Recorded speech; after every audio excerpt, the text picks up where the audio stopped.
ಶ್ರೀಯುತರು ಪದ್ಮಶ್ರೀ ಪದ್ಮಭೂಷಣ ಶಾಂತಿ ಸ್ವರೂಪ ಭಟ್ನಗರ್ ವಿಜ್ಞಾನ ಮತ್ತು ತಂತ್ರಜ್ಞಾನ ಪ್ರಶಸ್ತಿ, ವಿಕ್ರಮ ಸಾರಾಭಾಯಿ ಪ್ರಶಸ್ತಿ, ಕನ್ನಡ ರಾಜ್ಯೋತ್ಸವ ಪ್ರಶಸ್ತಿಯ 10 ಹಲವು ಪ್ರಶಸ್ತಿಯಾಗಿದ್ದರು. ಖ್ಯಾತ ಪರಿಸರವಾದಿ, ವಿಜ್ಞಾನಿ, ಜೀವ ವೈವಿಧ್ಯದ ಪಶ್ಚಿಮ ಘಟ್ಟಗಳ ರಕ್ಷಕ ಪ್ರೊಫೆಸರ್ ಮಾಧವ್ ಗಡ್ಗಿಲ್ ಅವರು ದಿನಾಂಕ 7/1/2026 ನಿಧನ ಹೊಂದಿರುತ್ತಾರೆ. ಖಂಡಿತವಾಗಿ ಅವಕಾಶ ಮಾಡಿ ಕೊಟ್ಟೇ ಕೊಡ್ತೇನೆ. ಮಾನ್ಯ ಮುಖ್ಯಮಂತ್ರಿಗಳು ಇದು ಮುಗಿಲಿ.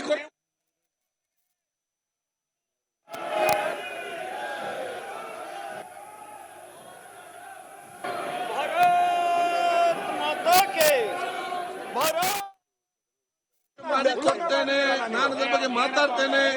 ಅವ್ರು ರಾಷ್ಟ್ರ ಹೇಳಿದ್ದಾರೆ.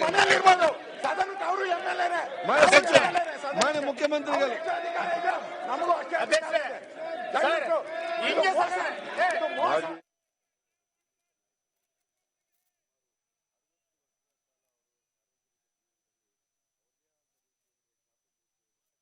ಒಂದು ಕಡೆ ದೃಶ್ಯಾವಳಿಗಳಲ್ಲಿ ಗಮನಿಸೋದಾದ್ರೆ ಗದ್ದಲ, ಕೋಲಾಹಲ, ಗಲಭೆ ಸಿಕ್ಕಾಪಟ್ಟೆ ಜಾಸ್ತಿ ಆಗ್ಬಿಟ್ಟಿದೆ. ಯಾರು ಯಾವ ವಿಚಾರದ ಬಗ್ಗೆ ಮಾತನಾಡ್ತಾ ಇದ್ದಾರೆ ಅನ್ನೋದೇ ಗೊತ್ತಾಗ್ತಲ್ಲ. ಯಾಕಂತ ಹೇಳಿದ್ರೆ ಒಂದು ಕಡೆ ಸ್ಪೀಕರ್ ಅವರು ಕೂಡ ಭಾಷಣ ಮಾಡ್ತಾ ಇದ್ದಾರೆ, ಸದನದಲ್ಲಿ ಕೂತಿರೋ ಸದಸ್ಯರು ಕೂಡ ಮನಸೋ ಇಚ್ಛೆ ಮಾತನಾಡ್ತಾ ಇದ್ದಾರೆ. ಒಂದು ಕಡೆ ಕಲಾಪ ಪುನಾರಂಭವಾಗ್ತಾ ಇದೆ, ಹಲವಾರು ವಿಚಾರಗಳ ಚರ್ಚೆ ಮಾಡ್ತಾರೆ ಅಂತ ಎಕ್ಸ್ಪೆಕ್ಟ್ ಮಾಡಿದ್ರೆ ಅಲ್ಲೂ 3 ವರ್ಷಗಳ ಕಾಲ ಬದುಕಿದ್ರು. ಅವರು 4 ಬಾರಿ ಶಾಸಕರಾಗಿ, ಮನೆಯ ಶಾಸಕರಾಗಿ, 2 ಬಾರಿ ವಿಧಾನ ಪರಿಷತ್ತಿನ ಸದಸ್ಯರಾಗಿ, ಒಮ್ಮೆ ಮಂತ್ರಿಯಾಗಿ ಕೆಲಸ ಮಾಡಿದ್ದಾರೆ. ಅವರು ಬಹಳ ಆರೋಗ್ಯ ಮತ್ತು ಶಿಕ್ಷಣ ಎರಡರಲ್ಲೂ ಕೂಡ ಹೆಚ್ಚು ಪ್ರಾತಿನಿಧ್ಯವನ್ನು ಹೊಂದಿಸಿದವರು. ಆಮೇಲೆ 1953ರಲ್ಲಿ ಬಾಲ್ಕಿ ಪುರಸಭೆಯ ಅಧ್ಯಕ್ಷರಾಗಿದ್ದರು. ಆಮೇಲೆ 62ರಲ್ಲಿ MLA ಆದರು. ಅಲ್ಲಿಂದ ಬಹಳ ಪ್ರಮುಖವಾಗಿ ಬಹಳ ನೇರ ನುಡಿಯ ಸ್ವಾಭಿಮಾನದ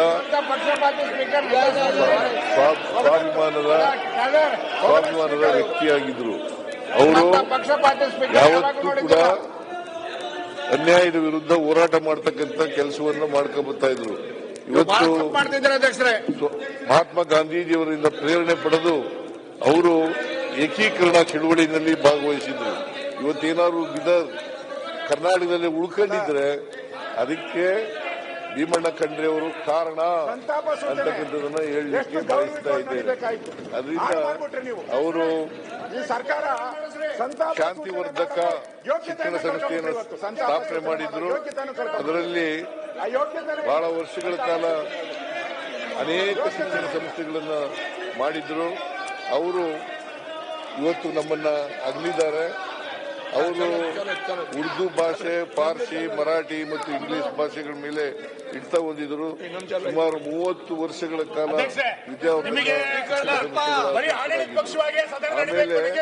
ಆಮೇಲೆ ವೀರಶೈವ ಮಹಾಸಭಾದ ಅಧ್ಯಕ್ಷರು ಕೂಡ ಆಗಿದ್ರು. 12 ವರ್ಷಗಳ ಕಾಲ ವೀರಶೈವ ಮಹಾಸಭಾ ಅಧ್ಯಕ್ಷರಾಗಿದ್ರು. ಅವರು ವೀರಶೈವರನ್ನೆಲ್ಲ ಒಟ್ಟುಗೂಡಿಸ್ತಕ್ಕಂಥ ಕೆಲಸವನ್ನು ಮಾಡಿದ್ರು ಅಂತಕ್ಕಂಥದ್ದನ್ನ ಅಂತವರು ಇವತ್ತು ನಮ್ಮನ್ನು ಅಗಲಿದ್ದಾರೆ. ಅವರು ಅಪಾರ ಅಭಿಮಾನಿಗಳು, ಅವರ ಕುಟುಂಬ ವರ್ಗದವರು ಅವರ ದುಃಖವನ್ನು ಭರಿಸ್ತಕ್ಕಂಥ ಶಕ್ತಿ ಕೊಡಲಿ ಅಂತ ಅವರ ಅಭಿಮಾನಿಗಳಿಗೆ, ಅವರೆಲ್ಲರಿಗೂ ಕೂಡ ಅವರ ತಾವು ದುಃಖ ಭರಿಸ್ತಕ್ಕಂಥದ್ದು, ಅವರ ಆತ್ಮಕ್ಕೆ ಶಾಂತಿ ದೊರಕಲಿ ಅಂತೇಳಿ ಚಿರಶಾಂತಿಯನ್ನು ಬಯಸಿ ಮಾನ್ಯ ಕೆ ಲಕ್ಕಣ್ಣ ಇವರು ಒಮ್ಮೆ ಶಾಸಕರಾಗಿದ್ರು.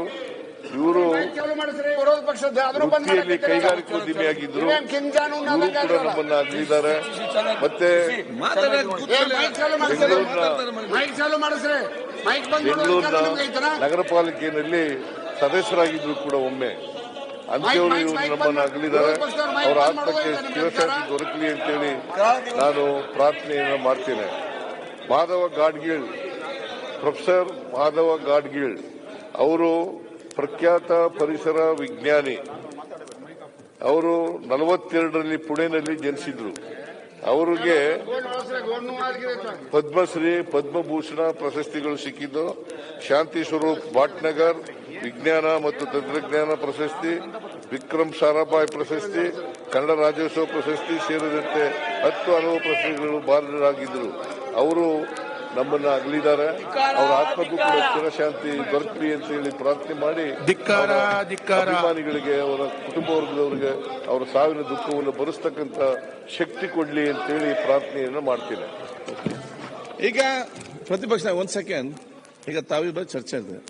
ಈಗ ಅದು ಇಷ್ಟು ತನಕ ಆಗ್ಲಿಲ್ಲ, ಒಬ್ಬಿಚ್ಚರ ಮುಂಚೆ ಚರ್ಚೆ ಬರಲಿಲ್ಲ ಅಂತೆಲ್ಲ ಹೇಳಿದಿರಿ. ನಾನು ಹೇಳಿದ್ ಕೇಳಿ ಅಪ್ಪ ಹೇಗಾಗ್ತದೆ ಅಂತ ಹೇಳಿದೆ ನೀವು. ನಾನು ಹೇಳಿದ್ ಸ್ವಲ್ಪ ಕೇಳಿ. ಈಗ ನೀವು ಆಯ್ತು, ನಾನು ಹೇಳಿದ್ ಕೇಳಿ ಇವರೇ ನೀವೀಗ ಆಯ್ತು. ಈಗ ಯಾಕೆ ಒಂದ್ ಸೆಕೆಂಡ್ ಕೇಳಿ, ಆಯ್ತು ಒಂದ್ ಸೆಕೆಂಡ್ ಕೇಳಿ. ಈಗ ಇಲ್ಲಿ ನಿಮ್ಮ ನೋಡಿ ಒಂದ್ ಸೆಕೆಂಡ್ ಇವರೇ ಅಲ್ಲ ನೋಡಿ, ಅಲ್ಲಲ್ಲ ನೀವು ಅವ್ರಿಗೆ ಲಾ ಮಿನಿಸ್ಟರ್ ಅಂತ ಅವಕಾಶ ಕೊಟ್ರಿ, ನಾನು ವಿರೋಧ ಪಕ್ಷ ನಾಯಕನಂತ ನನಗೂ ಅವಕಾಶ ಕೊಡಬೇಕು. ಅವ್ರಿಗಿಂತ ನನಗೂ ರೆಸ್ಪಾನ್ಸಿಬಿಲಿಟಿ, ಅವ್ರಿಗಿಂತ ಜಾಸ್ತಿ ರೆಸ್ಪಾನ್ಸಿಬಿಲಿಟಿ ಇದೆ ನನಗೆ. ಈಗ ಅವರೇ ಅಪರಾಧಿಗಳು. ಗವರ್ನರ್ಗೆ ಅವಹೇಳನ ಮಾಡಿರೋದ್ರಲ್ಲಿ ಮೊದಲ ಅಪರಾಧಿ ಅವರೇ. ಅಪರಾಧಿ ಹೌದು.